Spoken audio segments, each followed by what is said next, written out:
चुका है गवर्नमेंट का और दुनिया के लोगों का। ये मर्द को औरतों को शाना बशाना चलाने के लिए, ज़िनाकारी बढ़ाने के लिए, उर्यानियत बढ़ाने के लिए, फहाशी बढ़ाने के लिए आज कोर्ट में ज़िना, थाने में ज़िना, कचहरी में ज़िना, रात में जो पुलिस वाला पेट्रोलिंग करता है वहां ज़िना, साहब स्कूल में ज़िना, हॉस्टल के तहखाने में ज़िना। ये है औरतों को बेपर्दा घर से निकालने का अंजाम। कलकत्ता के आरजी मेडिकल कॉलेज में रात के वक्त में जो कॉलेज का प्रिंसिपल और उसका चेले के साथ जो लड़की के साथ रेप हुआ, कत्ल हुआ, और पूरी दुनिया में हिंदुस्तान की नाक कटी। ये क्या है? ये मेडिकल कॉलेज में ज़िना और एमबीबीएस डॉक्टर के साथ ज़िना और कॉलेज का प्रिंसिपल ज़िना करे। ये बताएं कि बेपर्दगी ने कहां तक पहुंचाया। इसी का नाम डेवलपमेंट है, इसी का नाम तरक्की है, इसी का नाम विकास है कि दुनिया में शराब बढ़ गई और ज़िना बढ़ गया। इसी का नाम डेवलपमेंट है और ज़िना बढ़ेगा। हमने तो हदीस में यहां तक पढ़ा है, इतना ज़िना बढ़ेगा कि रास्ता चलते लोग जिस ज़िना करेंगे कोई टोकने वाला ना होगा, कोई बुरा समझने वाला ना होगा। जैसे आज हाफ पैंट पहन के औरतें चल रही हैं और कोई कहने वाला नहीं है, लोग देख देख के मजा ले रहे हैं, उसी तरह कल ज़िना होगा चाय की दुकान पे, पान की दुकान पे, रेलवे स्टेशन पर, एयरपोर्ट पर, मजलिसों में। कोई नहीं बोलेगा, बोलेगा ये चलता है, यह फैशन का हिस्सा है। जैसे खैनी खाना, गुटखा खाना, सिगरेट पीना, रास्ता चलते पियानो बजाना, जैसे सीटी बजाना, छेड़खानी करना, बेपर्दा चलना, टी शर्ट पहन के चलना, फटा हुआ जींस पहन के चलना, पूरे जिस्म को नंगा करके चलना आज फैशन बन चुका है। उसी तरह कल ज़िनाकारी भी फैशन बन जाएगी। जिस तरह कुत्ता कुतिये के साथ करता है, उसी तरह मर्द औरत के साथ रास्ता चलते करेंगे, कोई टोकने वाला नहीं होगा। और मैंने जहां तक पढ़ा है और उसका आगाज हो चुका है, अभी जो कुछ हो रहा है दुनिया में ये उसी का आगाज है और अब बहुत जल्द वह वक्त आने वाला है। क्योंकि जब ज़मीर जिंदा रहेगा तब ना बंदा गुनाह को गुनाह समझेगा, और जब ज़मीर ही मर चुका होगा तो उसे निकाह बोझ लगेगा, ज़िना अच्छा लगेगा। अपनी बीवी हूर जैसी उसको बुरी लगेगी और दूसरों की काली कलोटी बेटी उसकी तरफ उसका नशा होगा। प्यार के नाम पे बलात्कार का माहौल जब आज पैदा हो ही चुका है। 4 बच्चे की औरतें ड्राइवर के साथ भाग रही है, 4 बच्चे की माँ साहब भाग रही, पोता पोती वाली ये साहब नानी मनने वाली वो भाग रही है। तो आखिर वो दिन आने में कितना टाइम लगेगा? वो तो आ ही चुका है। आप जो आज गार्डन में, पार्क में और तन्हाई की जगहों पे जो कुछ हो रहा है वो मजलिसों में होगा। एक बंदा अगर कह देगा उसको ये करना ही था तो जरा दीवार के पीछे कर लेते, तो वह बंदा अगर कोई कह देगा वह उस जमाने के वलियों का सरदार सिद्दीक कहलाएगा। यानी इतना भी टोकने वाला कोई नहीं होगा कि ये क्यों कर रहा है। अगर कोई कह दिया कि ऐसा करना ही था, दीवार के पीछे कर लिए होते, वह उस जमाने का सिद्दीक होगा, वह उस जमाने के वलियों का सरदार होगा। कैसा खतरनाक वक्त आने वाला है। लोग कहते हैं डेवलपमेंट, लोग कहते हैं तरक्की, यही है। औरतों को चड्डी पहना के दुकान में बैठा दिया ताकि 10 ग्राहक उनका मुंह देख करके सामान खरीदने के लिए आए, यही डेवलपमेंट है, यही तरक्की है। घर में रहने वाली खातून को हवाई जहाज का एयर होस्टेस बना दिया ताकि 200 मुसाफिर जो हवाई जहाज पे सफर कर रहे हैं वह सब उनकी गर्दन, उनका चेहरा, उनके सर के बाल, उनके हाफ पैंट, उनके सारे बदन को देखकर 2 घंटे का सफर पूरा कर ले, यही डेवलपमेंट है। ये फिल्म में जो कुछ हो रहा है हॉलीवुड बॉलीवुड में, ये खूबसूरत हसीनाओं को नचा के उनको निर्वस्त्र बना के 3 घंटे तक लोग मर्दों को बैठा के और साहब खरबों रुपए का कारोबार फिल्मी हो जाए और नाच गा के जिस्म की नुमाइश करके, यही डेवलपमेंट है, यही डेवलपमेंट है। हर जगहों पे अधनंगी औरतों की तस्वीरें, चाय की दुकान से लेकर के साहब बड़े बड़े मॉल तक इन औरतों को बेपर्दा करवा के 2 पैसे कमाना, यही डेवलपमेंट है। यानी अभी एक औरत आई थी यूरोप से, वो हमसे बयान किया कि हजरत क्या बताएं, आंख के खून के आंसू रोना पड़ता। मैं भी लंदन गई थी और मैं वहां से वापस लौटी हूं। वो बयान किया, मुझसे बयान किया कि हुजूर सिर्फ एक धागा की तरह, जैसे कोई एक कपड़ा लपेटी हुई है, धागा की तरह एक कपड़ा है, बाकी सारा जिस्म नंगा। यानी को बुरा भी नहीं समझने वाला। अब फिर वो कहती कि क्यों मैं वहां चला गया, ऐसे मनाजिर को मैंने क्यों देखा, जबकि मर्द अंदर में टी शर्ट है, उसके ऊपर में शर्ट है, उसके ऊपर में कोट है, क्योंकि कोट और पैंट पहनने का रिवाज चला दुनिया में, पूरी दुनिया में सारे लोग शादी ब्याह में कोट पैंट पहनते हैं। साहब सारे नेता अमेरिका यूरोप के सारे नेता मर्द वो साहब पहने हुए हैं कोट पैंट और अंदर में शर्ट है। ये मर्द जो अगर वह जींस नहीं बल्कि वह बनियान पहन के रहता तो भी कोई तूफान नहीं मचता, क्योंकि मर्द अगर बनियान पहन के कोई तूफान मचने वाला नहीं है। मर्द सिर्फ नाप से लेकर के यहाँ घुटने तक उसके सतरे औरत है, इसका छुपाना फर्ज है। घुटने से नीचे खुला हुआ है, कोई हलचल नहीं मचने वाला। नाप से ऊपर भी मर्द का बदन खुला रहे, ना औरतों में कोई हलचल मचने वाली है, ना मर्द में कोई हलचल मचने वाला है। मगर औरतों की पिंडली, औरतों की गर्दन, औरतों का चेहरा, औरतों की पेशानी, उनकी आंखें, उनकी नाक, सारा जिस्म ऐसा है कि जिसको देखने के बाद मर्दों के दिल में हलचल मचता है। इसीलिए पर्दे का कानून है और उसके एक कशिश मर्दों में रख दी गई है। और यह कशिश ही का नतीजा है कि एक भूतनी औरत को आदमी रानी बना के कबूल कर लेता है। उसी कशिश का नतीजा है कि एक औरत जो रहने वाली वो गुजरात की, अब वो अपने शौहर के साथ उत्तर प्रदेश के देहात में रह रही है, माँ बाप भाई बहन सारे संसार छोड़ करके इनके साथ रहती है। वही एक कशिश है, एक अट्रैक्शन है दोनों में। और उसका अगर गलत इस्तेमाल हुआ तो ज़िनाकारी का दरवाजा खोलेगा, और उसी का सही इस्तेमाल हुआ निकाह के जरिए फिर घर और समाज की आबादी का एक जबरदस्त जरिया बन जाता है। ये कशिश कुदरती तौर पर कशिश है। भूख लगेगी दाना चाहिए, प्यास लगेगी पानी चाहिए। उसी तरह औरतों की ख्वाहिश है दाने की तरह पानी की तरह, औरतों को भी मर्दों की ख्वाहिश है दाने की तरह पानी की तरह। ऐसा नहीं कि भूख लगे और सामने दाना रहे और हम नहीं, दाने की चाहत हमको नहीं है, वो तो मुर्दा से बदतर है कि भूख लगी है सामने दाना है और खा नहीं रहा है, वो तो मरीज है, बीमार है। उसी तरह मर्द है सामने औरत निर्वस्त्र खड़ी है और इसके बदन में कोई हलचल नहीं मचे, नहीं कोई फर्क नहीं पड़ता, वो तो नामर्द है, हिजड़े से बदतर है। क्योंकि इंसान जहां है, मर्द जहां है, मर्दानगी जहां है, वहां तो कशिश है, वहां तो औरतों की ख्वाहिश है। उसी ख्वाहिश को सही लगाम देना है, सही रास्ता देना है। शैतान के नाम पे ज़िना होता है, मगर रहमान के नाम पे अगर अजनबी औरत को अपने निकाह में ले लिया गया, उसी का नाम निकाह है। वहां से सवाब का दरवाजा खुलता है, औलाद पैदा होती है, दुनिया के चलने बसने का एक जबरदस्त इंतजाम हो जाता है। इसी हरामकारी को रोकने के लिए निकाह का तरीका है। मगर लोग आज निकाह को बोझ समझ चुके हैं। आज इस तरह जमीर मर चुका है आदमी का कि साहब वो हरामकारी चाहत से कर रहा है। आने वाले वक्त में ये सिस्टम भी खत्म हो जाएगा। इसी का नाम दुनिया ने डेवलपमेंट रख दिया है। यानी खूब शराब पिए पानी से ज्यादा तरक्की है, खूब नंगा नाचें तरक्की है, और शादी ब्याह के नाम पे करोड़ों रुपए को बर्बाद करें, यही डेवलपमेंट है। आधा खाएं 1000 रुपए की प्लेट, आधा खाएं आधा फेंकें, यही डेवलपमेंट है। वो वक्त आने वाला है। हदीस में आया है कि दाने की इज्जत करो और रोटी गिरे नीचे तो उसको नीचे से उठा के खा लो। दाने की इज्जत करो, वरना मुस्तफ़ा फरमाते हैं, नाइबे परवरदिगार कहते हैं कि जिस कौम से दाना रूठ जाता है, रोटी रूठ जाती है, दोबारा नहीं आती है। यानी अगर रोटी रूठ गई, वो चाहे 50 दरगाहों पे जाके चूतड़ रगड़ के आ जाए, पेशानी रगड़ के आ जाए, नहीं होगी। जब अल्लाह नाराज होता है तो चाहे वो 1 लाख दरगाहों पे जाके पेशान सर पटक के रह जाए, नहीं मुराद पूरी होगी, नहीं उसकी तकदीर का दरवाजा खुलेगा और नहीं खुशहाली आएगी। मैंने बेशुमार लोगों को देखा, शुरू में अजमेर गए, मुराद पूरी हुई, उसके बाद मगरूर हो गए। मालूम है क्या हुआ?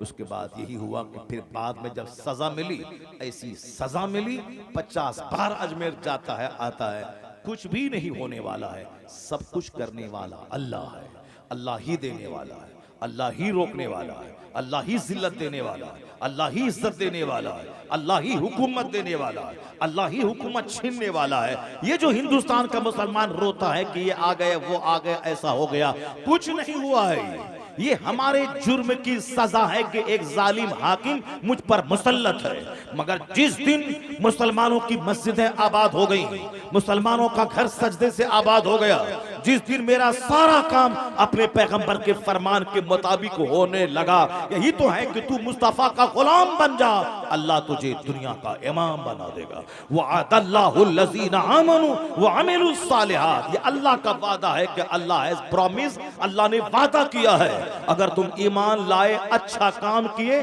जन्नत तो वहां मिलेगी, इस दुनिया में हुकूमत तुझको दे दी जाएगी।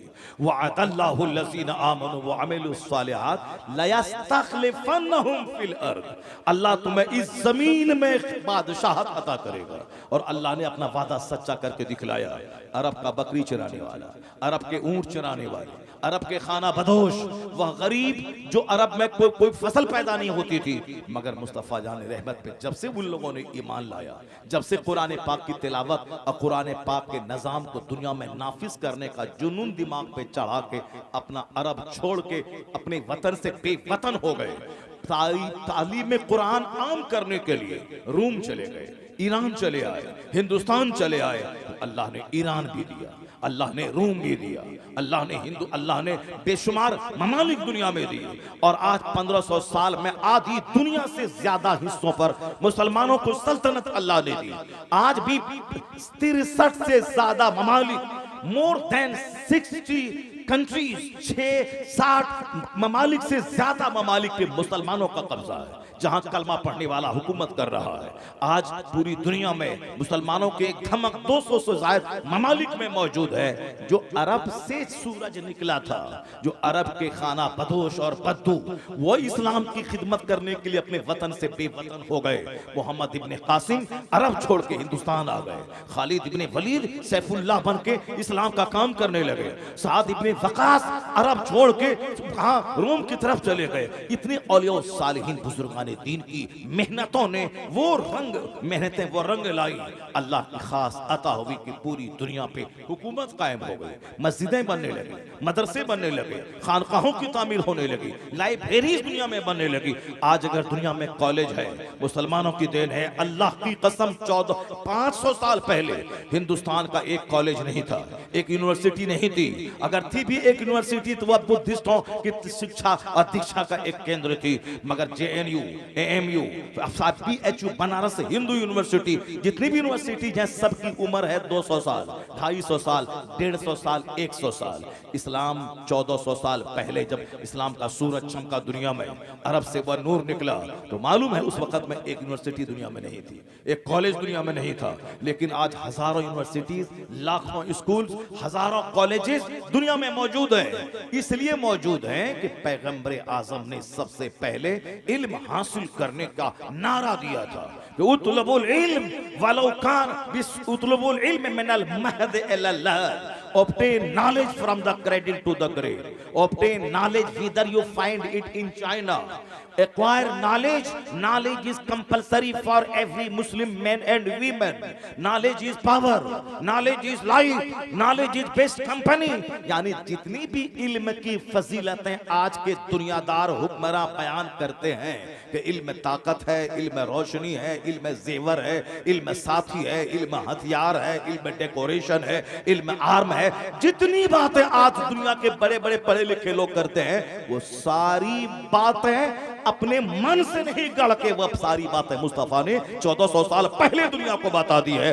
वह बातें मुस्तफा की हैं और ये अपनी बातें कह के दुनिया वालों के सामने बयान कर रहे हैं। यह एहसान इस्लाम का है, पैगंबर आज़म का है कि आज दुनिया में स्कूल्स हैं, कॉलेजेस हैं और पढ़ने पढ़ाने की बातें हो रही है। यह एहसान मुस्तफा की आमद का है कि आज दुनिया इल्म के नूर से जगमगा रही है। इसको तो मानना पड़ेगा। वो दो चार जलील किस्म के लोग अगर पैगंबर के खिलाफ कुछ बकवास कर रहे हैं, वो जलील अंधे हैं, वो जलील नहीं, उसे मालूम है कि इस्लाम ने क्या दिया। वो आंख बंद करके सूरज का इनकार कर रहे हैं, वो आंख बंद करके वो कहते हैं कि रात नहीं है, वो आंख बंद करके कहते हैं कि दिन नहीं है। तो अगर कोई किसी पागल कमीने चोटे के कह देने से अगर कि आज सूरज नहीं है तो ऐसा नहीं हो जाएगा कि सूरज नहीं है। अगर कोई खसीस और कोई रजील बोल दे कि जलसे का फायदा नहीं है, उस कमीने के बोलने से इसका नहीं माना जाएगा कि जलसे का फायदा नहीं है। वो रजील, वो खबीस, वो मरदूद क्या जाने। ये एक दरसगाह है जलसा, जहां से हजारों लोगों को दीनी मसाज मिलता है। तुम अगर नहीं नमाजी बने, लाखों लोग वो हैं जो खिताबत सुन सुन के नमाजी बने हैं। अगर तुम दीनदार नहीं बने तो जाओ तुम जहन्नम की आग में जलो।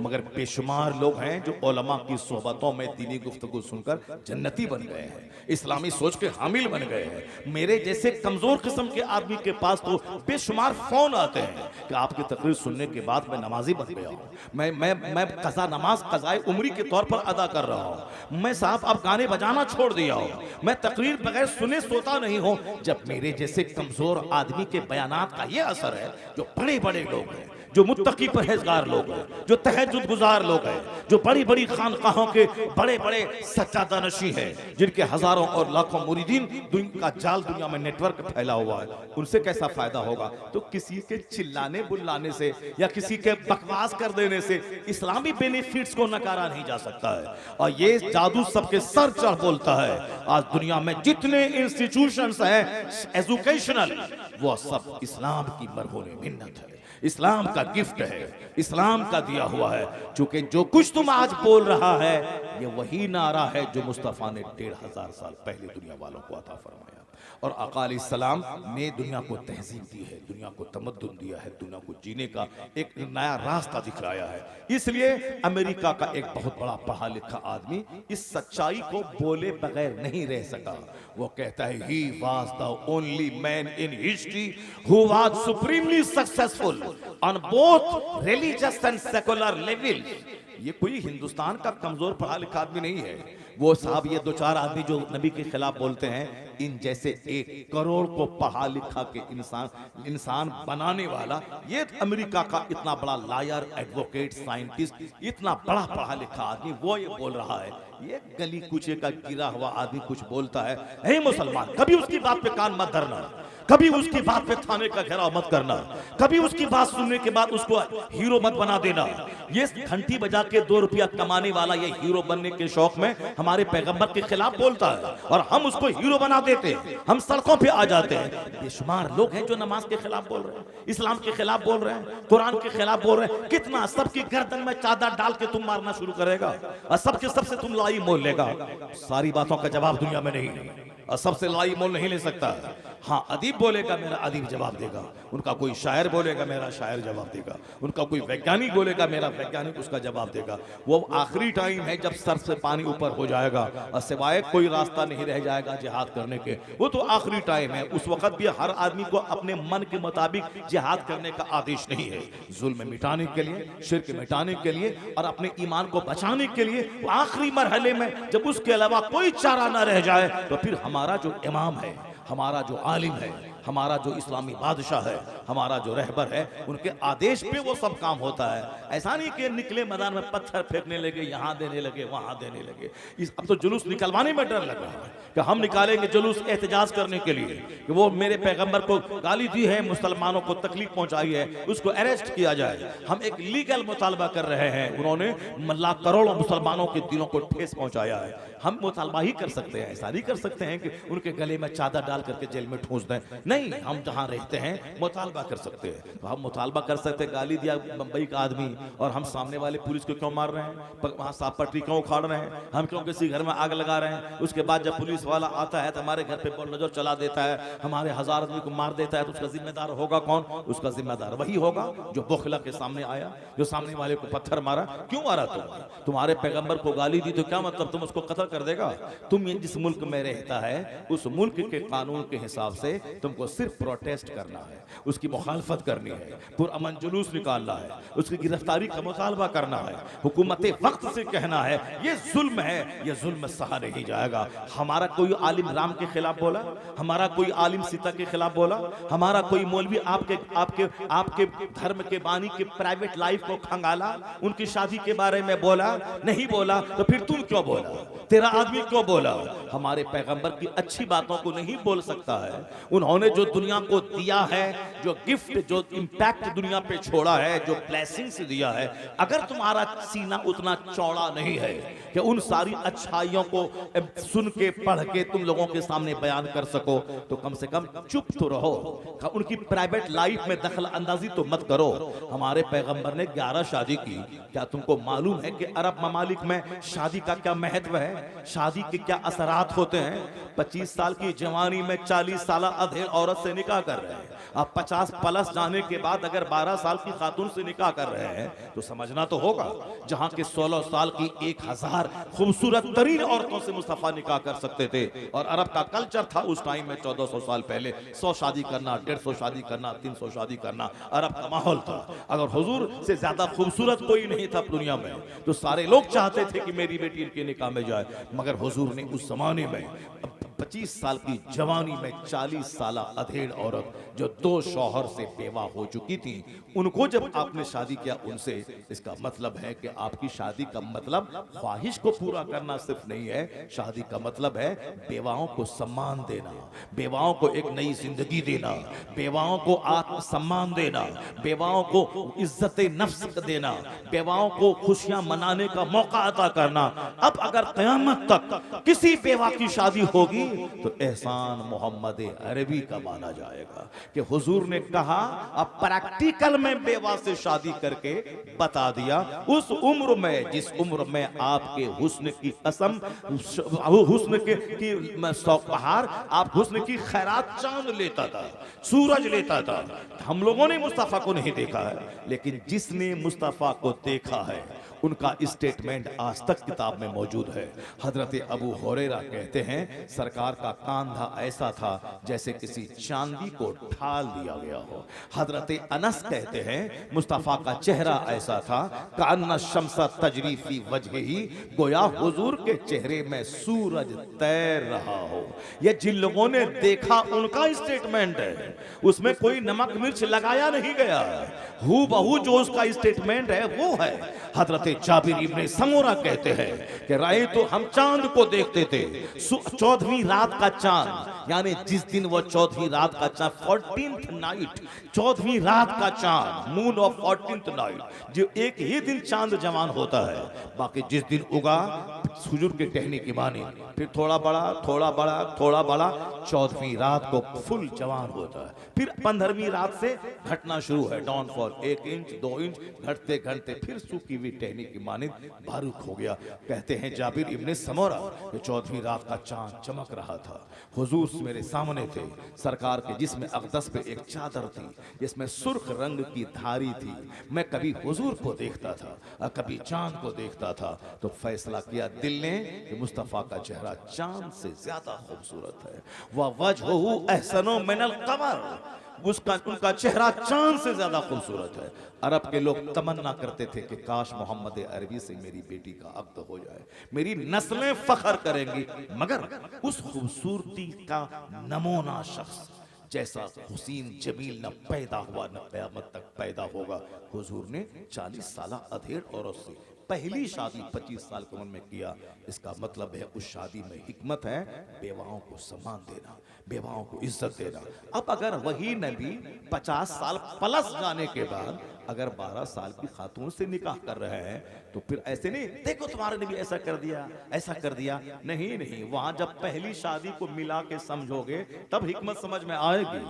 जब शादी की तमन्ना थी उस वक्त तो 40 साल अधेड़, और जब 50 प्लस जाने के बाद ऐसे भी ख्वाहिश आदमी की नेचुरली घट जाती है, औरतों की चाहत 50 साल के बाद कम हो जाती है। उस जमाने में 9 साल 12 साल की खातून से सैयदा आयशा रज़ियल्लाहु तआला अन्हा से अक़्द करना, इसका मतलब है जब वहां हिकमत है यहाँ भी हिकमत होती है, यहाँ हिकमत होती है। और कोई मैटर नहीं मिलता है 1400 साल के अंदर में काफिरों, मुशरिकों, इस्लाम के दुश्मनों को ले दे करके इसी शादी के पीछे पड़ा रहता है। सरकार की जितनी बीवियां हैं उन तमाम बीवियों में सारी बीवियां बेवा थी, अक्सर बीवियां बेवा थी या कुछ तलाकशुदा थी। एक बीवी आपकी सिर्फ कुंवारी थी जो सैयदा आयशा थी।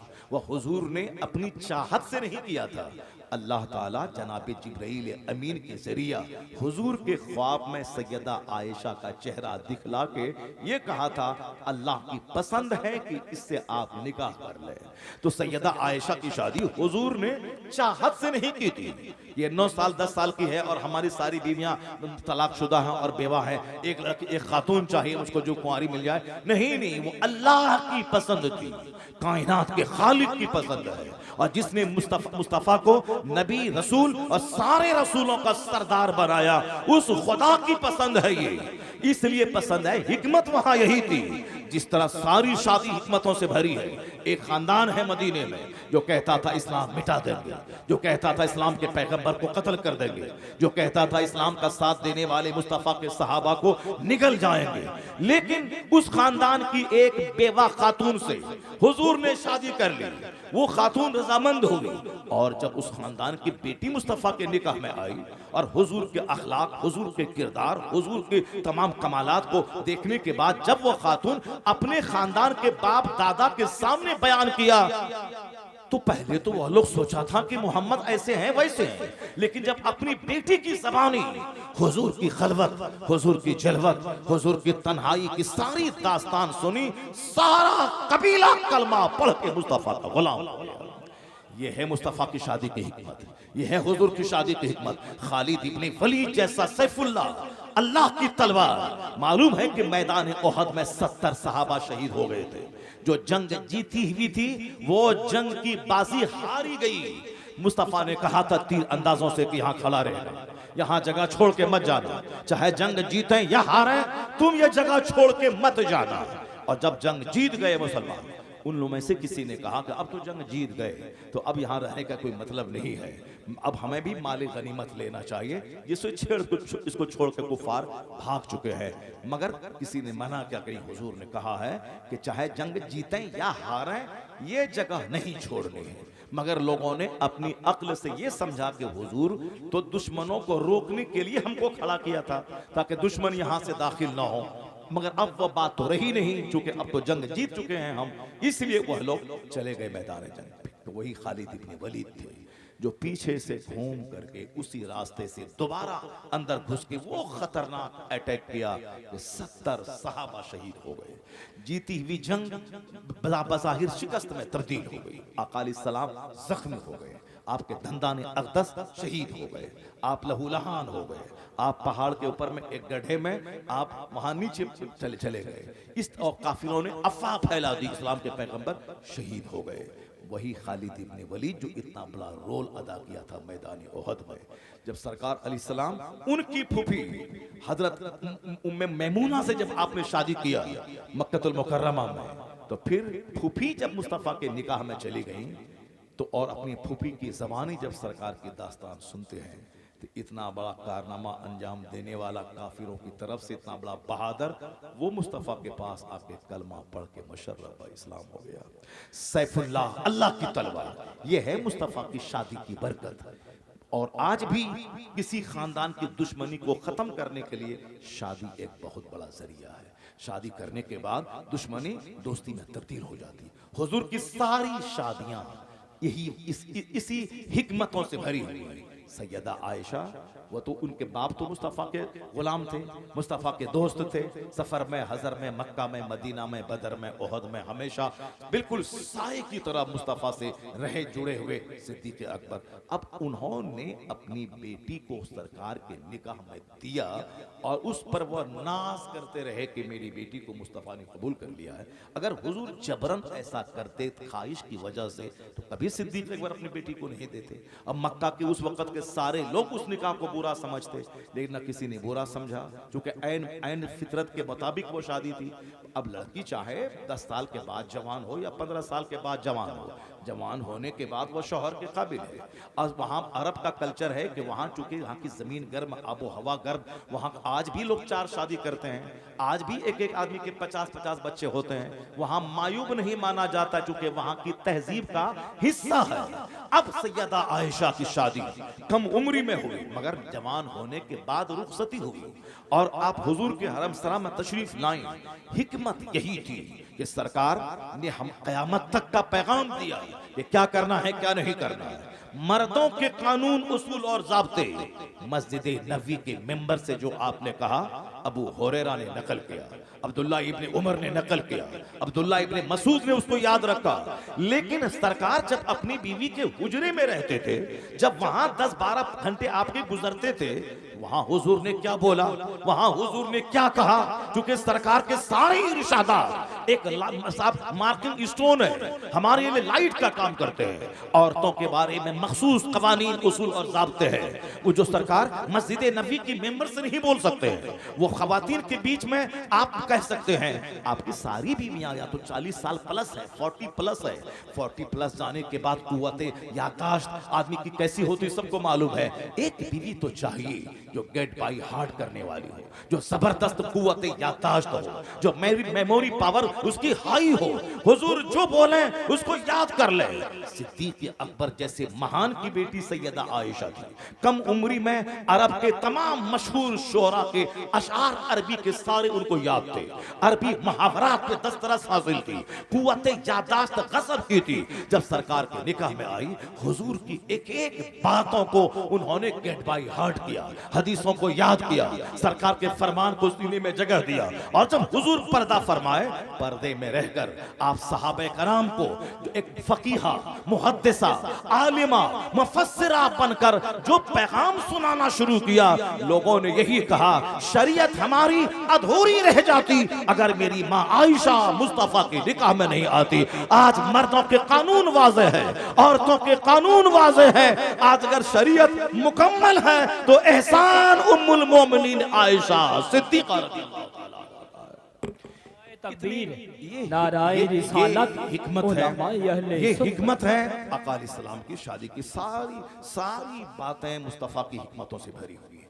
ये बात। मगर ये खबीस, ये रजील, ये मरदूद, ये मुस्तफ़ा के बारे में कैसी कैसी बातें करता है।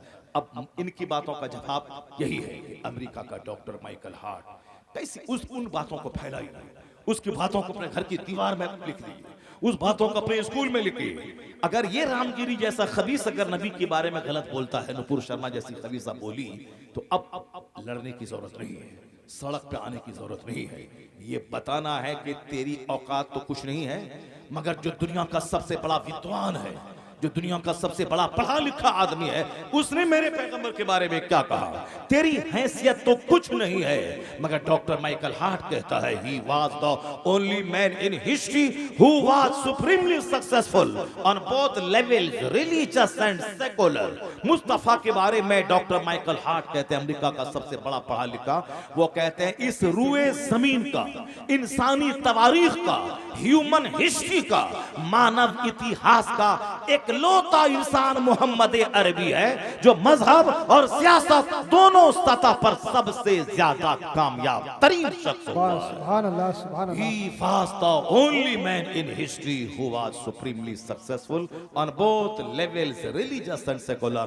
ए बंबई में प्रोटेस्ट करने वाले रामगिरी जैसे कम पढ़े लिखे आदमी, जलील आदमी को हाईलाइट करने और पूरी दुनिया में शोहरत दिलाने का काम करने वाले, इनके पीछे इस तरह के हजारों लाखों लोग हैं, इस तरह के हजारों लोग हैं जो बंद कमरे में मुस्तफ़ा के खिलाफ बोलते हैं। तो हम सबके दरवाजे पे जाके कान लगा के सुन करके गुस्से में आके साहब आप उसके खिलाफ उसको हीरो नहीं बना दे, नहीं। बहुत सारी बातें अनसुनी की जाती है। वइज़ा ख़ातबहुमुल जाहिलून क़ालू सलामा।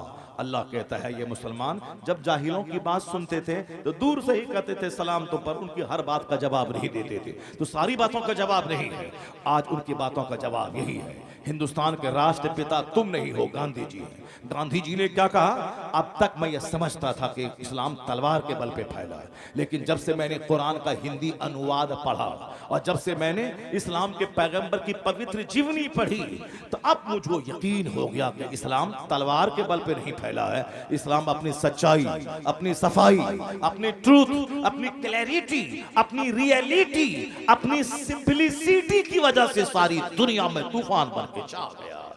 इस्लाम अपनी सच्चाई की, अपनी सफाई की और पैगंबर आज़म की सादगी, उनके अखलाक की बुलंदी की वजह से सारी दुनिया में इस्लाम बादल बन के छा गया है। ये बातें बताने की जरूरत है। इसी हिंदुस्तान का एक हिंदू डॉक्टर रामकृष्ण राव है, वो गैर मुस्लिम प्रोफेसर है। वो ये घंटी बजाने वाला, मंदिर का घंटी बजाने वाला नहीं, ये डासना के मंदिर में जो अति नरसिंहानंद है, जो अपने जोकरों के बीच में हीरो बनने के लिए हमारे पैगंबर के खिलाफ अनाप शनाप बकता है, आज तो उस आदमी का जीना हराम हो जाना चाहिए, उसको जेल में डाल देना चाहिए। ऐसी खतरनाक बातें उन्होंने कह दी हैं जो बात 1400 साल में शायद किसी ने नहीं कही है, मगर उस खबीस मरदूद ने वो खतरनाक बात कह दी। मगर हमारी गवर्नमेंट जो अब 40 करोड़ मुसलमानों के जज्बात को नहीं समझ पा रही है, उसे जेल दे देना चाहिए, वरना हम तो उसकी गर्दन में तलवार नहीं चला सकते, हम तो चादर नहीं डाल सकते। बस हमारा दिल जख्मी है, मगर हम इतना कह सकते हैं कि ये घंटा बजाने वाला और दूसरों के दान दक्षिणा पे अपनी जिंदगी गुजारने वाला,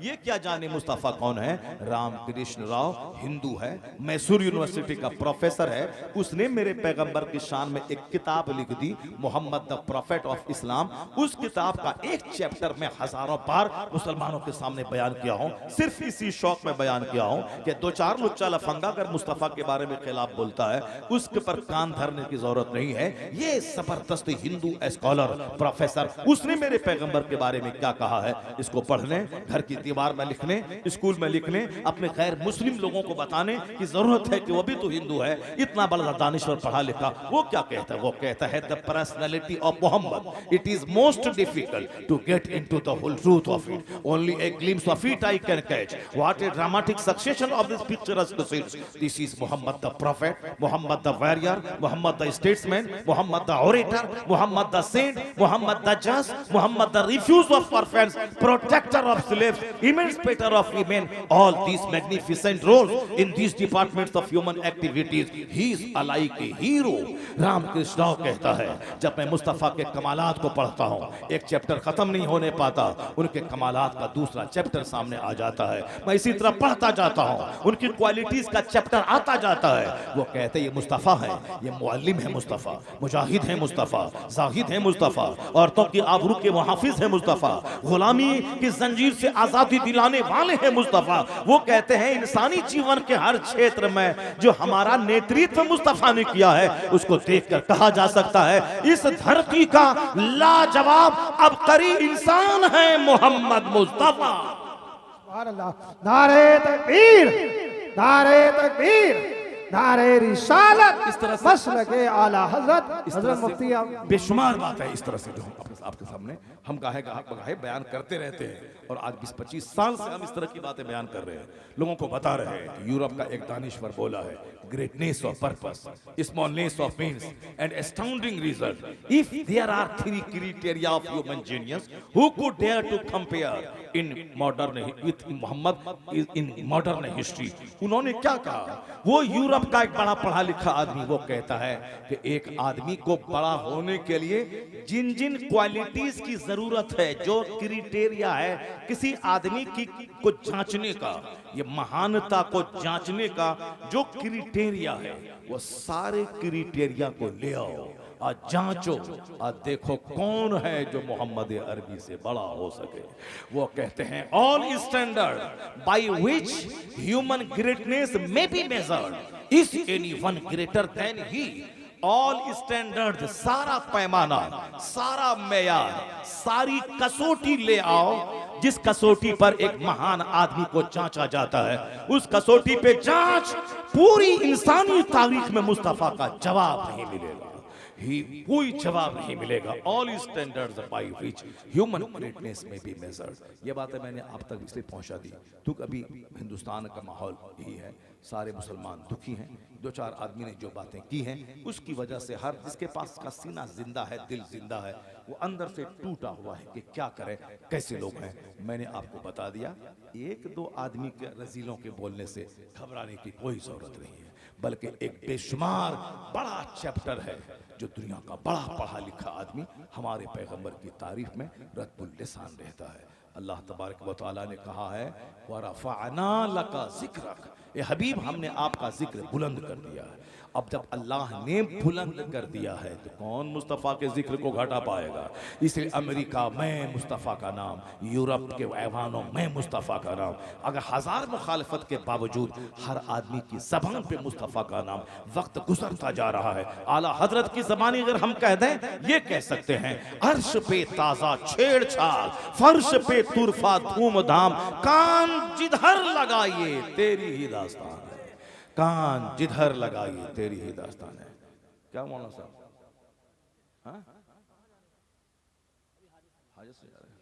चलिए ठीक है, मेरा भी टाइम पूरा हो गया, 1 घंटा से ज़्यादा हो गया, मगर अब 2-3 बातें सरकार गौस आज़म रज़ी अल्लाह ताला अन्हु के ताल्लुक़ से मैं आप तक पहुँचा देता हूँ, क्योंकि ये वक्त की ज़रूरत थी, हिंदुस्तान के हालात का तकाजा था।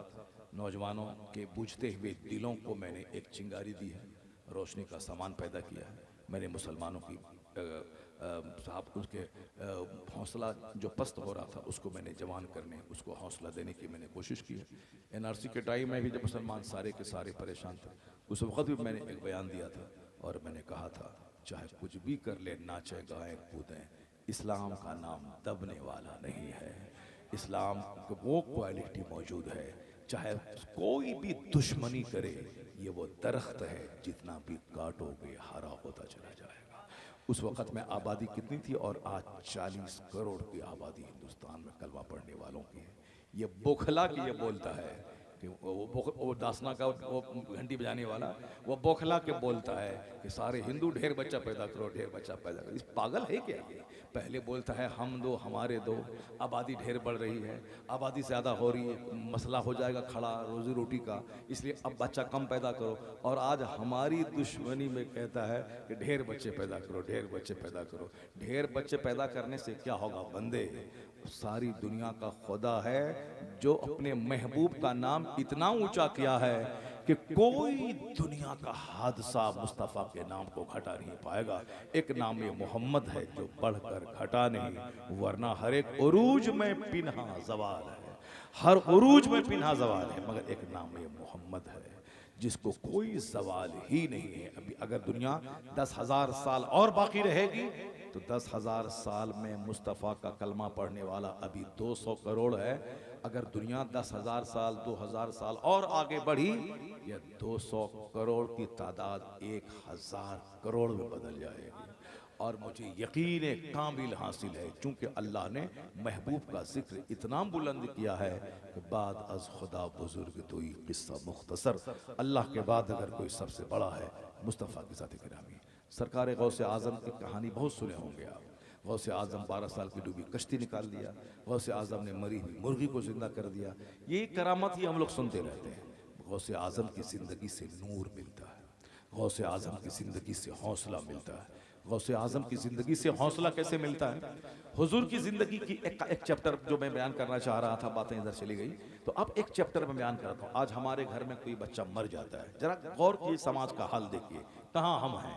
सिर्फ नाम जबान से है, बाकी प्रैक्टिकल में सब फेल है। कोई क्रिकेटर को लेके बैठा है, कोई फिल्म के एक्टर को लेके बैठा है, कोई नेता को लेके बैठा है, कोई किसी को लेके बैठा है, यानी अपना रहनुमा के तौर पर कि किसके लिबास का जो रंग है उस रंग को हम पहने। लड़का लड़की के रंग को लेके चल रहा है, लड़की बाल कटा के लड़का बनना चाह रही है, लड़का बाल लंबा बढ़ा के रबड़ लगा के लड़की बनना चाह रहा है। सारा काम उल्टा पुल्टा दुनिया में हो रहा है। तो जो उल्टा पुल्टा करता हो ये हमारे लिए मॉडल बन पाएगा क्या? ये हमारे लिए मॉडल बन पाएगा? जो नाच के 2 रुपया कमाता है फिल्म में, वो हमारा मॉडल बन पाएगा क्या? हम उसके बाल रखने में नकल करें, कपड़ा पहनने में नकल करें। हमारा बच्चा अगर उनकी तरफ बाल रख रहा है, अगर हाथ में धागा पहन रहा है, अगर वो पाँव में कड़ा पहन रहा है, तो ऐसा नहीं है कि ये हमारा बच्चा जान नहीं रहा उनको, वो तो नाच के 2 पैसा कमाता है। वो तुम्हारे लिए कैसे मॉडल बनेगा कि उनका हेयर स्टाइल तुम अपना लो, उनका लिबास का स्टाइल तुम अपना लो? नहीं नहीं, मोहम्मदी हो, मोहम्मदी बन जा। मुस्तफ़ा का लिबास, मुस्तफ़ा का पसंदीदा कलर, मुस्तफ़ा का हेयर स्टाइल, अकाली सलाम जो बाल रखते थे जुल्फ, वह जुल्फ का कोई जवाब नहीं है। सरकार का जुल्फ जब बढ़ जाता कांधे तक हो जाता, कान की लौ तक रहता, पूरे सर में बराबर बाल रखते थे। आज भी जिनके सर में बराबर बाल रहता है और वो बाल आधा कांधा तक रहे, इतना हसीन वो लगता है कि कोई जवाब उसका नहीं है। या ये जोकर की तरफ बाल चारों तरफ मुंड लिया, अब बीच में थोड़ा बाल बढ़ा लिया, या देखने में भी बड़ा अजीब सा लगता है। लोग रख लेते हैं अलग बात है, मगर देखने में अजीब लगता है, जोकर की तरह लगता है। लेकिन अगर पूरे सर में बराबर बाल है और जुल्फ है यहाँ तक, वो जुल्फ देखने में कितना खूबसूरत लगता है, चाहे कपड़े का 1000 कलर दुनिया में हो जाए, लेकिन व्हाइट का कोई जवाब नहीं है दुनिया में। न व्हाइट कलर का पेंट का जवाब है, न व्हाइट कलर के कार की जवाब है। भले ही आज ब्लैक कलर चला हुआ है, मगर थोड़ी सी धूल जमी तो कार की जैसी की तैसी हो जाती है। चाहे वो फॉर्च्यूनर रहे, चाहे वो साहब इनोवा क्रिस्टा रहे, चाहे वो साहब महिंद्रा कंपनी की स्कॉर्पियो एन क्यों ना रहे, कोई भी गाड़ी है, ब्लैक कलर की गाड़ी थोड़ी सी धूल चढ़ी वो बदसूरत होती। मगर व्हाइट चाहे 50 दिन उस पर धूल जम जाए, मगर उसके बावजूद भी उसका व्हाइट की कलर की वजह से वो गाड़ी चमकती रहती है। व्हाइट का कपड़ा, व्हाइट कलर, क्योंकि व्हाइट मुस्तफा का पसंदीदा रंग है। सुभान अल्लाह। यही वजह है कि आज उस रंग को अमेरिका का प्रेसिडेंट पसंद करता है, वो रंग फिल्म का हीरो पसंद करता है, वो रंग एक बड़ा लीडर पसंद करता है, वो रंग सबकी पसंद है। वो जो उस रंग में हुस्न है, उस रंग में सादगी है, क्योंकि वो मुस्तफा की पसंद है। मेडिकल पॉइंट ऑफ व्यू से कहते हैं कि जो लौकी कद्दू है, इसमें ये इस कदर डाइजेस्टिव है कि चाहे जिसके 1000 गैस्ट्रिक हो, मगर वो बिल्कुल सूद हजम है, जल्दी हजम हो जाने वाली वो चीज है। क्यों? वो गोश्त में डालें तो गोश्त लाजवाब, कद्दू को जिस मछली में डालें, गोश्त में डालें, साग में डालें, आलू में डालें, दाल में डालें, जिसमें डालें जवाब नहीं उसका, सब कुछ लाजवाब है। क्यों? इसलिए कि वो लाजवाब मुस्तफा की पसंद है, वो लाजवाब मुस्तफा की पसंद है वो। अब मेरे पास वक्त रहता तो मैं बताता दुनिया का सबसे पहला खरबपति उसने मुस्तफा की हदीस के ताल्लुक से क्या कहा, क्योंकि उसमें जाऊंगा तो 1 घंटा उसके लिए चाहिए अलग से, तो फिर दूसरे मौके से मैं बताऊंगा। आज इतना जान लें, आज अगर हमारे घर में एक मैयत 70 साल के बुढ़े की हो जाती है तो आपके उत्तर प्रदेश में क्या हाल है ये हमको मालूम नहीं है, पर हमारे बिहार में जो एक डैमेज हाल है मुसलमानों का वो ये है, अगर एक मैयत घर में हो जाती है तो लोग क्या कहते हैं, अरे कोई कुछ कर दिया है, कोई कुछ कर दिया है, अब घर की बंदिश करवाओ, घर की बंदिश करवाओ। अब क्या होता है, आमिल तलाश करो। आमिल बोलता है तुम्हारे घर में कोई कर दिया है, इस बार बाप मरा है, अगले बार माँ मरेगी, उसके बाद बेटा मरेगा, पूरे घर को साफ करने वाला खतरनाक जादू चला दिया है, इसीलिए धीरे धीरे पूरा तुम्हारा घर समाप्त हो जाएगा। अरे बाबा अब साहस मसले का हल कर दो, 50,000 रुपए लगेंगे। अब औरत बेचारी बोलती है कि घर बेच के मगर दीजिए वरना सब मर जाएगा, तो क्या करेंगे आप? औरतों की भीड़ मजार पे, औरतों की भीड़ मंदिर में, औरतों की भीड़ आमिल के पास, औरतों की भीड़ साहब मजार पे। इस औरतें कमजोर होती है, इसे मर्दों की भीड़ नहीं होती है आमिल के पास। बता दीजिए हमको, जो भी दुआ ताबीज करने वाला है, मर्द रहता है 10, औरत रहती है 90। मंदिरों में मर्द रहता है 10, 90% औरत रहती है, क्योंकि औरतों को माल चाहिए, बेटा चाहिए, बेटी चाहिए, शौहर की लंबी उम्र चाहिए, दुकान चाहिए, मकान चाहिए, सब चाहिए, इसलिए दौड़ के वहां पंडित जी के पास दौड़ के बंद वहां। अब हिंदू औरतें अक्सर मुसलमानों के पास आती है। हमारा एक मस्जिद का एक इमाम साहब है, वो बेचारा उसकी आमदनी ही हिंदू औरतों से दुआ ताबीज करना है। वह 1-2 मुसलमान औरतें आती होंगी, बाकी 95% सब हिंदू औरतें आती हैं। वो हिंदू औरतें बोलते, अब जब वो झाड़ के पास जा सकती है, यहाँ तो मौलाना के पास आ रही है दुआ ताबीज लेने के लिए, उनकी भीड़ है दरख्त के पास, धागा तागा ये वो, उसके यहाँ हर तरह के वो सारा पूजा उसके यहाँ क्या है दुनिया के लिए। ये लक्ष्मी पूजा, दौलत की पूजा, विद्या की पूजा, करवा चौथ, ये शौहर की पूजा, औलाद की पूजा, यानी उसको सिर्फ शौहर चाहिए, बेटा चाहिए, बेटी चाहिए, माल चाहिए, दौलत चाहिए, उसको लंबी उम्र चाहिए, इसीलिए सारा पूजा अलग अलग नाम का है। मुसलमानों का कुछ नहीं, नमाज, रोजा, हज, ज़कात, सबका एक मतलब है, मुझको जन्नत चाहिए, सुभान अल्लाह, मुझको आखिरत चाहिए। यही वजह है कि हमारा आदमी नमाज पढ़ता है तो पढ़ता रहता है, रोज हज फर्ज है तो फर्ज अदा कर रहा है। वहाँ क्या है कि माल मिला तो ठीक है, नहीं मिला तो मूर्ति को उठा के बाहर फेंक दिया उसको। हम तुमको बोलते हैं 10 दिन से कि मेरा बेटा को बुखार है, ठीक कर दो,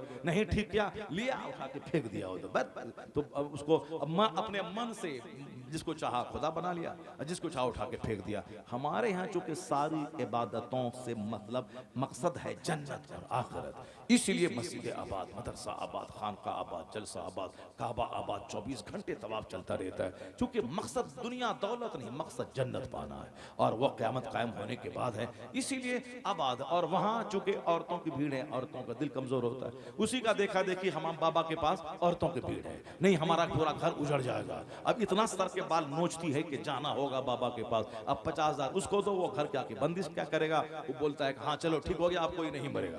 ये बताइए, कोई बात भी नहीं मरेगा? दुनिया में हर पैदा होने वाले को मर जाना है, और ये बोलता है कि अब कोई नहीं मरेगा। किस कदर झूठ का पैसा कमाता है, सुनिए गौर से। ये सारी बातें शैतानी वसवसा है। हर चीज की बातें तकदीर में दर्ज है। आया है हदीस में कि दुनिया पैदा होने से 50,000 साल पहले मखलूक की तकदीर को अल्लाह ने लिख दिया है। कौन कहाँ मरेगा, कौन कितनी रोजी पाएगा, हम लोगों को सिर्फ तदबीर करनी है। जो अल्लाह ने कहा है ज़मीन में फैल जाओ, मेहनत मुशक्क़त करो, पढ़ो लिखो, तो हमको पढ़ना लिखना है, मेहनत करना है, खेत में दाना डाल देना है। बाकी एक दाने के बाद कितना दाना निकलेगा ये अल्लाह का काम है। हमारा काम है दाना डाल देना, फिर वो दाना सड़ जाता है, फिर वहाँ से एक पौधा निकलता है, उसमें 70 बालियाँ निकलती हैं, एक एक में 10-10 दाने होते हैं। हम दाना एक डाले, अल्लाह 700 दे दिया। ये अल्लाह कहता है कि तुम घर से निकलो, दाना डालो, बाकी 700 हम तुमको देंगे। अगर घर में बैठा रहेगा तो नहीं, दाना देंगे हम, मगर तुमको घर से निकलना होगा, दुकान में बैठना होगा, मेहनत करनी होगी। तो हम मेहनत करने वाले, तदबीर करने वाले, बाकी कितना मिलेगा ये अल्लाह को मालूम है, और वह सब अल्लाह ने लिख दिया है। कौन कहाँ मरेगा, कितनी उम्र में मरेगा, माँ के पेट में मरेगा कि पैदा होते वक्त मरेगा, कि माँ की गोद में मरेगा, कि जवान होके स्कूल जाते हुए मरेगा, कि बारात में जाते हुए मरेगा। अभी कल की बात है, एक बारात जा रही थी और बिल्कुल तेज रफ्तार झारखंड में स्कॉर्पियो, अब वो जंगल से जल्दी से पहुंच जाए। बारात लोग पहले देर से निकलते हैं और जल्दी पहुंचना चाहते हैं, उसी में स्पीड दिया, अनकंट्रोल होकर गाड़ी टकरा गई दरख्त से, 4 लोग स्पॉट डेथ कर गए, चारों लोग मर गए। अब उसी टाइम कहीं लड़का मर जाता है, कहीं लड़की मर जाती है, कहीं बारात वापस होने में मर जाती है। तो कभी इसे मैं कहता हूँ, कभी बच्चा माँ के पेट में मर जाता है, कभी पैदा होते हुए मर जाता है, कभी गोद में दूध पीते मर जाता है, कभी स्कूल जाते हुए मर जाता है, कभी शादी के दिन मर जाता है, कभी शादी के बाद आके मर जाता है। अब कोई 90 साल का है, मौत के इंतजार में है, मौत ही नहीं आ रही है। मौत का जब वक्त आएगा तब ना मौत आएगी। तो मौत के बारे में ये कहना कि कोई कर दिया होगा, कोई जादू कर दिया होगा, ये अल्लाह पर से यकीन कमजोर हो रहा है। अब हुजूर की जिंदगी में देखें सरकार, और ऐसा नहीं कि कोई अल्लाह का वली है तो हम दूसरों को फूंक दिए तो बच्चा पैदा हो गया, बेटा हो गया, तो हमारे घर में सब बेटी है तो अब हम क्या करें, हम हमारे घर में ऐसा है तो अब तो आदमी बोलेगा नहीं साहब उसका तो ऐसा है, उसका ऐसा कैसे होगा। ये सारा मॉडल नबियों में है। एक नबी है जिसके पास सिर्फ बेटा है, दूसरे नबी है लूत अलैहिस्सलाम जिसके पास सिर्फ बेटी है। नबी से बड़ा कोई पसंदीदा मखलूक नहीं अल्लाह के नज़दीक। नबी जो होता है वो सबसे ज्यादा मोहतरम अल्लाह के नज़दीक नबी होते हैं, और नबी मुझसे वो दावत होते हैं, जो दुआ करे सब दुआ कबूल होती है। मगर चूंकि नबी लोगों के लिए मॉडल होते हैं, तो एक नबी है जिसके पास सिर्फ बेटा इब्राहिम अलैहिस्सलाम, उनके पास सिर्फ बेटा इस्माइल अलैहिस्सलाम, इसहाक अलैहिस्सलाम सिर्फ बेटा है, लूत अलैहिस्सलाम सिर्फ बेटी है, आपके पास बेटा नहीं है। जनाब ईसा अलैहिस्सलाम के पास कोई औलाद नहीं, आपने शादी ही नहीं की। और हमारे पैगंबर के पास 4 बेटियां और 3 बेटे आपको हुए। 4 बेटियां, बेटा बेटी दोनों मेरे मुस्तफा को है। और उस पहले पैगंबर किसी के पास सिर्फ बेटी, किसी के पास सिर्फ बेटा, और किसी पैगंबर के पास कोई औलाद नहीं। इसी को कुरान में कहा गया वो अल्लाह है जिसे चाहता है मर्द औरत दोनों देता है, जिसे चाहता है सिर्फ लड़का देता है, जिसे चाहता है सिर्फ लड़की देता है, जिसे चाहता है कुछ नहीं देता है, बांझ कर देता है। तो सब कुछ करने वाला अल्लाह है। ये यकीन घटा, कमजोर हुआ। अब बुढ़ा भी मरता है तो घर की बंदिश का ख्याल आता है, किसी के जादू टोना करने का ख्याल आता है। अल्लाह पर यकीन कमजोर हुआ, खरबों का मालिक चेहरा काला रहेगा। अब देख मुस्तफा से बड़ा कौन है। मुस्तफा का अपना बेटा हुजूर की गोद में इंतकाल कर गया। सरकार दो जहां की आंख आंसू बहा रही है, मगर हुजूर ने क्या कहा, ए इब्राहिम, आपके बेटे का इब्राहिम था, जबकि हुजूर बहुत प्यार करते थे उससे, घंटों गोद में लेके रखते थे, उसे प्यार करते, पेशानी चूमते। और जो औरत दूध पिलाती थी उनके घर में जाते थे, उनका घर में लोहे का कारोबार होता था। सरकार नफीस तबीयत के मालिक थे, मगर उसी धुएं में बहुत देर तक बैठकर अपने बेटे से प्यार करते थे और फिर वहां से अब आ जाते थे। इतनी मोहब्बत थी। मगर इंतकाल हो गए। इंतकाल के बाद हुजूर ने नहीं कहा कि फूंक मारा ताकि जिंदा हो जाए दोबारा, नहीं नहीं, बल्कि मुस्तफा क्या कहते, ए इब्राहिम, मैं तेरी जुदाई से मगमूम हूं, मैं मगमूम हूं, मैं गम है, और आंख आंसू बहा रही है। वह तब की आईनी, मेरी आंख आंसू बहा रही है, मैं तेरी जुदाई से मगमूम हूं, मगर मैं ऐसा कुछ नहीं कहूंगा जिससे मेरा खुदा नाराज हो जाए। मेरा दिल अल्लाह के फैसले पर मुतमईन है। आंख आंसू बहा रही है, आंख आंसू बहाए कोई गुनाह नहीं है, और मेरा दिल मगमूम है, मगर ज़बान से ऐसा कुछ नहीं कहूँगा जिससे मेरा खुदा नाराज़ हो जाए। अल्लाह का जो फैसला है मैं उस पर राज़ी हूँ। जब मुस्तफ़ा जाने रहमत जो मुर्दों को ज़िंदा करने वाले, उनका अपना बेटा जब इंतकाल कर गया, और तो फिर हमारा बेटा अगर मर जाए, हमारे बाप अगर मर जाए, तो फिर 10 दरवाजे पे जाके दुआ तावीज़ करवाना, रोना पीटना, सर के बाल निचोड़ नोचना, गरीबान फाड़ना, फिर 10 दिन के बाद इत्मीनान होकर के लगा जैसे कोई माँ ही नहीं मरी, कोई बेटा ही नहीं मरा। ये सब्र नहीं है। काफिरों को भी सब्र हो जाता है 10 दिन के बाद। इन्नमा सब्र इंद सदमतिल ऊला, सब्र है जब मुसीबत का पहला झटका आता है। The true patience only when the calamities first strike, यानी जब मुसीबतें, कैलेमिटी, सफरिंग्स, डिफिकल्टीज जब हमला करती है, तो ट्रू पेशेंस, सच्चा सब्र है कि उसके पहले झटके के वक्त में सब्र किया जाए। वरना रोने पीटने के बाद तो सबको सब्र हो जाता है, बाद में पहले अल्लाह को गाली बक दिया, ऐसा नहीं करना चाहिए, और फिर बाद में कान पकड़ के तौबा करके सब्र हो जाता है। तो ये नहीं है कि मुसीबत देख के कुफ्र भाग जाए। मुस्तफ़ा से जितनी मोहब्बत पुख्ता होगी तो हुजूर की ज़िंदगी से नूर हासिल होगा। कि जब नबी का अपना बेटा इंतकाल किया और हुजूर फैसले पे मुतमईन रहे, कुछ नहीं कहा, तो हमारे घर में भी कोई मैयत होती हो तो हमें तकदीर पर राजी रहना चाहिए।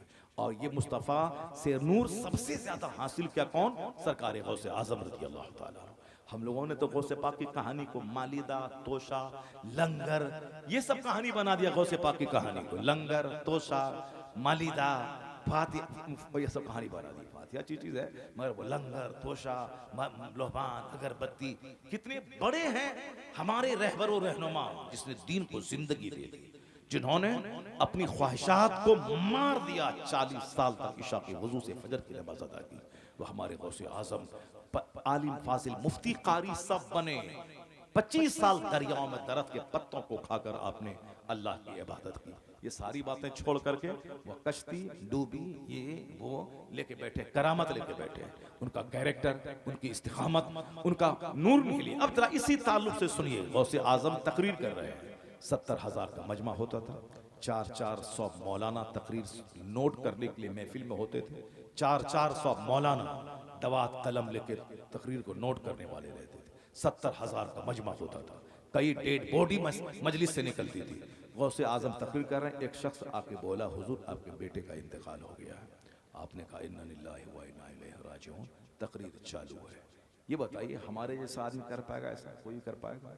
नहीं नहीं। जहाँ मरने की खबर मिलेगी तो आदमी तो खुद ही मर जाता है, जो आदमी बहुत कमज़ोर किस्म का आदमी, बेटे की मौत की खबर सुनने के बाद। गौसे आजम तकरीर चालू है कि फिर थोड़ी देर के बाद किसी ने आके बोला, हुजूर जनाजा तैयार है। आप मेंबर से नीचे उतरे, नमाज पढ़ा दी। किसी दिन कहा, हुजूर बच्चे के मरने के बाद तो माँ बाप का सीना गम से चूर हो जाता है, और आप पर कोई असर मौत का आपके बेटे का नहीं हुआ। गौसे आजम ने 4 शादी की थी, 49 औलाद, 49 औलाद। हम लोग एक बीवी में मार था, तलाक, तकरार, साहब छोड़ा छोड़ी, पंचायती, सब एक बीवी में। और यहाँ 4 शादी की, कोई लड़ाई नहीं। 2 बेटे में कॉप्टी, ऑपरेशन, एबॉर्शन, दवाई, इंजेक्शन, ताकि हमल ना ठहरे। जब हमल ठहरने का इतना डर है तो ये भी तो कर ले कि हम 5 महीने तक बीवी के पास नहीं जाएंगे। इस पर कंट्रोल नहीं। कॉप्टी, इंजेक्शन, एबॉर्शन, मेडिसिन। जब औलाद से डर है तो फिर सोबत क्यों करता है? सोबत मत करो, एक साथ रहो, सोबत मत करो। इससे सोबत भी करता है और औलाद से भी डर है, जबकि यकीन कमजोर हुआ इसीलिए से। अब कॉप्टी, इंजेक्शन, ये गौसे आजम को 49 औलाद। और कभी चेहरा आपका हल्का नहीं हुआ कि बच्चों को कहाँ से खिलाएंगे, क्योंकि आपको मालूम था वमन यतवक्कल अलल्लाह फहुव हस्बुह, जो अल्लाह पे भरोसा करता है अल्लाह उसके लिए काफी हो जाता है। अल्लाह पर यकीन कमजोर हुआ, करोड़ों कमाने के बाद भिखारी। अल्लाह पर मजबूत यकीन था, एक धूर जमीन नहीं है, फिर भी चेहरा बादशाहों जैसा खिला रहता था। और अल्लाह रोजी सबको देता था। मालिक तो अल्लाह ही है, बंदा क्या करेगा? कुछ नहीं। बंदा तो एक नापाक कतरे से पैदा हुआ है, कमजोरी का पुतला है, ये क्या कर सकता है? जरा गौर से सुनिएगा। गौसे आजम से कहा, हुजूर बच्चा के मरने के बाद तो लोग परेशान हो जाते हैं। आपके बच्चे के मरने की खबर मिली, इन्ना लिल्लाहि व इन्ना इलैहि राजिऊन। जनाजे की नमाज आपने पढ़ा दी। आखिर ये क्या है? समझ में नहीं आया। गौसे आजम का जवाब सुनिए। गौसे आजम के इस जवाब से हमारे लिए नूर है, हमारे लिए रोशनी है। बुजुर्गान दीन इसीलिए होते हैं ताकि उनकी जिंदगी बयान करके हम अपनी जिंदगी को चमकाएं, मुसीबतों में ढारस बंधाने के लिए उनसे रोशनी हासिल करें। इसीलिए मुस्तफा ने कहा था, मैं कब्रों की ज़ियारत से तुझको रोका था, अब कहता हूं जाओ कब्र की ज़ियारत करो। क्यों? इसलिए कि ताकि आखिरत की याद आएगी, दुनिया की चाहत घटेगी। कुन्तु नहीतुकुम अन ज़ियारतिल क़ुबूर, मैंने तुमको उस खबरों की ज़ियारत से रोका था, मगर अब कहता हूं फज़ूरूहा, ज़ियारत करो। क्यों? इन्नहा तुज़हिदु फ़िद दुनिया व तुज़क्किरुल आखिरा, इसलिए कि कब्रों की ज़ियारत से आखिरत याद आएगी, दुनिया की चाहत घटेगी। और हमने क्या सलूक किया कब्र के साथ? मिन्नत का धागा, मिन्नत का ताला, मिन्नत का लोहमान, मिन्नत का ये। वहां जिसने दुनिया की चाहत घटाने के लिए हुजूर ने कहा था कि जाओ वहां, और दुनिया पाने के लिए मज़ारात पे भीड़ लगी। मस्जिदें वीरान हैं, मज़ार पे 5 करोड़ लोग हैं, वो सब के सब दुनियादार हैं, माल के लिए अजमेर गए हैं। वरना अगर जन्नत के तलबगार होते तो मस्जिद में आते, मस्जिद में 5 टाइम नमाज पढ़ते। मज़ार पे क्यों गए? मज़ार पे गए दुनिया चाहिए, मटेरियल माल चाहिए। वहां जाने के बाद मुराद वो सब दुनियादार हैं जो मज़ारों पे भीड़ लगाते हैं। बाकी जो दीनदार है वो तो मस्जिदों में भीड़ लगाते हैं। अब फुर्सत मिली तो कभी, और दुनिया की चाहत खटाने के लिए अल्लाह के वली के आस्थाने पे दूसरे वक्त में जाके हाजिरी देते हैं। गौसे आजम ने क्या कहा? बस सुनिए गौर से, तकरीर खत्म। सरकार गौसे आजम ने कहा कि सुनो जी, हमारे घर में जब भी कोई बच्चा पैदा होता है, मैं ये समझ लेता हूं कि हर पैदा होने वाला मरने के लिए ही पैदा होता है। सुभान अल्लाह नहीं बोलेंगे आप लोग? आप लोग तो ऐसे खामोश सुन रहे हैं जैसे हमको 4 घंटा तकरीर करना पड़ेगी हमको। माशाअल्लाह, क्या बात है, जबरदस्त जबरदस्त जबरदस्त। मगर चूंकि मेरे पास टाइम है नहीं, इसलिए मैं अभी भी मैं लेट हो रहा हूँ। अभी मैं 5 मिनट भी ज़्यादा लेट अगर मैंने किया, 1:06 हो गए, हमको पहुँचना ज़रूरी है वहाँ पे। फिर भी 1.5 घंटा तो बोल ही चुका हूँ, मगर 1.5 घंटा बोलने से यहाँ सुकून नहीं मिलता है। जब तक 2, ढाई, 3 घंटा ना हो तब तक तो मज़ा नहीं मिलता है। मगर आज चाहे सुकून मिले ना मिले, मुझको अभी फौरी छोड़ देना है। अब जरा बस इसी आखिरी पॉइंट, बहुत बड़ा पॉइंट, ज़बरदस्त पॉइंट। दुआ तावीज़ करने वाला करोड़ों में खेल रहा है, बुखारी शरीफ पढ़ाने वाला बेचारा 10,000 में लटका हुआ है, जबकि करोड़ों में इनको खेलना चाहिए जो हदीस रसूल पढ़ा रहा है। मगर चूंकि यहाँ दुआ तावीज़ नहीं है, इसलिए अब वहाँ जाहिल जो तावीज़ लिखना भी नहीं जानता है, साहब कार पे चल रहा है, तो कौन बुखारी शरीफ पढ़ेगा? 8 घंटे दिमाग चलाएगा। चलो तावीज़ लिखने के लिए सीखो, ट्रेनिंग करो, और जगह पे जगह दुकान खोलो और झूठ का कारोबार करो। जादू है, काला जादू है, कुछ नहीं है। जब तक झूठ नहीं बोलेगा पैसा नहीं मिलेगा, इसलिए झूठ बोलो, पैसा कमाओ, मरने के बाद जहन्नम जाओ, औरतों से बेवकूफ़ बनाओ। जरा गौर से सुनिए, गौसे आजम के पास का क्या हुआ? बेटा मर गया, इन्ना लिल्लाह। फिर जनाजा हाजिर है, गए नमाज पढ़ा दिया। पूछा मुरीद ने, हुजूर ये क्या है? कहा आज उनके मरने की खबर सुनने के बाद क्या मैं गमगीन हो जाऊं? जिस दिन मेरे घर में कोई बच्चा पैदा होता है, मैं ये समझ लेता हूं कि मरने के लिए ही पैदा हुआ है, मरने के लिए ही पैदा हुआ है। बात बिल्कुल 100% सही है। हर पैदा होने वाला मरने के लिए ही पैदा हुआ है। तो जब जिस दिन पैदा हुआ उसी दिन मैंने उसको मुर्दा समझ लिया है, तो आज मरने की खबर सुनने के बाद क्या मैं गमगीन हो जाऊं? ये है इस्लामी सोच, ये है अल्लाह से मोहब्बत औलाद से ज्यादा, अल्लाह से मोहब्बत सारी दुनिया से ज्यादा, हुजूर से मोहब्बत माँ बाप से ज्यादा, औलाद से ज्यादा। ये है प्रैक्टिकल में, औलाद से ज्यादा मुस्तफ़ा के पैगाम से मोहब्बत, हुजूर की तालीम से मोहब्बत, अपने दीन से मोहब्बत। ये क्या है? मतलब के लिए ढोंग रचा लिया, जुब्बा पगड़ी, मतलब के लिए ईद के दिन साहब लंबा कुर्ता पैजामा ईदगाह, बाकी सारा कारोबार फिल्मी, सारा कारोबार काफिरों जैसा। बर्थडे पार्टी, शादी ब्याह, वलीमा, खतना, अकीका, घर बनाना, गाड़ी खरीदना, सब काफिरों जैसा। जन्नत आखिरत कभी याद नहीं करना है। लंगर गौसिया है तो खाने के लिए भीड़ लगती है। गौस पाक की मोहब्बत में कौन जाता है? जो गौस पाक की मोहब्बत करेगा वही 11वीं के दिन बिरयानी लेके नहीं बैठेगा, अगर लेके बैठा भी तो यही बोलेगा, मेरा गौस 40 सिक्के सोने के डकैतों को दे दिया मगर ज़बान पे झूठ नहीं लाया, इसलिए अब मैं भी कादरी करोड़ों का पैसा अगर झूठ से मिल रहा हो, मैं उस पे थूक दूंगा। सच का एक टाका झूठ के करोड़ों रुपए से बेहतर समझ लूंगा। अगर ऐसा कहा तो सीधे गौसे पाक का फैज बगदाद से चलेगा, उसके सारे वजूद को घेर कर उसे माला माल बना देगा। यह है सच्ची मोहब्बत गौसे आज़म। मालिश मालिदा तोशा कादरिया घी साहब आटा शुद्ध घी अखरोट काजू किशमिश बिदाना, जब सारा सामान मटेरियल रहेगा तो टेस्टी तो होगा हलवा। अब ये कहता अरे क्या क्या बात है तो